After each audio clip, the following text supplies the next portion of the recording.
I wore this shirt specifically to cover up my pit stains. A couple of days ago, it's Father's Day. I want to share a story today in honor of my dad.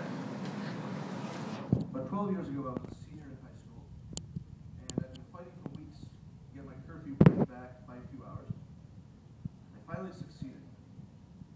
So my very first thing to do to celebrate was to go out and party with my friends. We had a couple beers, smoked some weed, got a little high. Needless to say, I lost track of time. So I actually ended up arriving back home. I was dropped off. I wasn't allowed to drive until I was 18. Got dropped off back home about 2 hours past my brand new curfew. So at this point, it's about midnight. And my mom and I don't usually get along, just to let you know. But my dad and I were great. But this particular night, my dad fucking hates to be woken up. And it's a little past midnight. He's just got back from doing a tour, basically, driving around the country selling insurance. And obviously, no one likes selling insurance. So I walk into a house. It's completely blacked out. All the lights are out. Everyone's asleep. I'm getting away with this scot-free. So I'm walking up the stairs. I see that there's no light coming from underneath my mom's door, my parents' bedroom door. So I'm like, she's asleep. I'm fucking drunk. So I say out loud, "Thank God that bitch is asleep." The joke was on me because she wasn't asleep. She was on the couch behind me, waiting in the dark for the last 2 hours, just waiting for me to go home. So she comes up to me, she turns the light on, I'm totally fucking startled. And I turn around, and before I know it, she's right there in my face. She's like, "You motherfucker, you're drunk! You're high, you've been doing coke!" She was very animated person, but to tell you the truth, I hadn't done any coke. I never have. That's for you, Frank. But she was so pissed off, she starts yelling, "Robert, get down here!" Dad fucking hates to be woken up, so I thought I was fucked. He comes down the stairs, lumbering, angry, just, he's like, "What?" She's like, "Just lean in and take a whiff. You could smell it all over him. You're so grounded." My dad goes,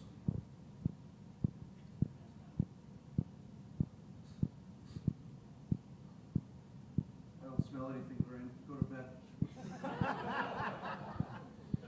I'm like, holy shit. Did I just get away with this?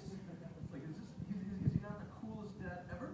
So I leaned to my mom, just to spite her, since we never got along, and I said, "In your face, bitch." And I pushed her right up the stairs. The next morning, my mom's at the table. I come down for breakfast. And we're basically in a staring contest for about 10 minutes. She's not saying a word, I'm not saying a word. She knows I got away with it. I know I got away with it. But what does she have? What am I responsible for doing? Chores. My chore was to get the mail every day. So she says, "Where's the mail?" And I was like, "It's in the mailbox. Why don't you go get it?" So she's like, "Oh, you son of a bitch." So my dad comes down the stairs reading a newspaper like he always does. Turns around, goes around the corner, he goes, "No one's ever disputed, Jay, that you're a son of a bitch."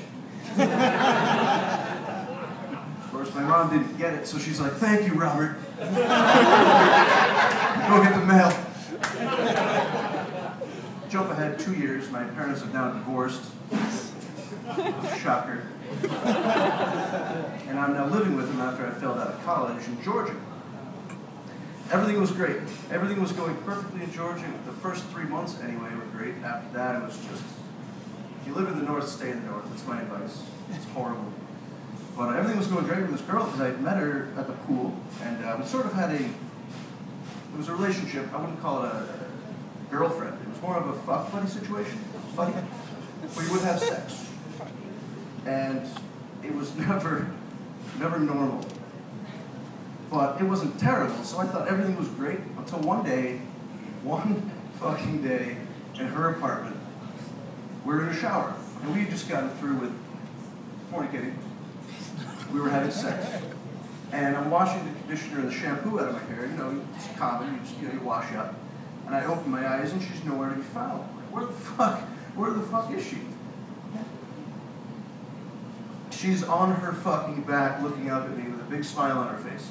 And she says, haven't you ever peed on anyone before?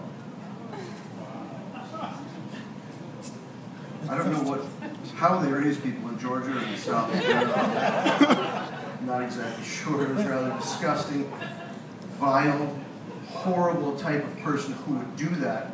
Naturally, I peed on her.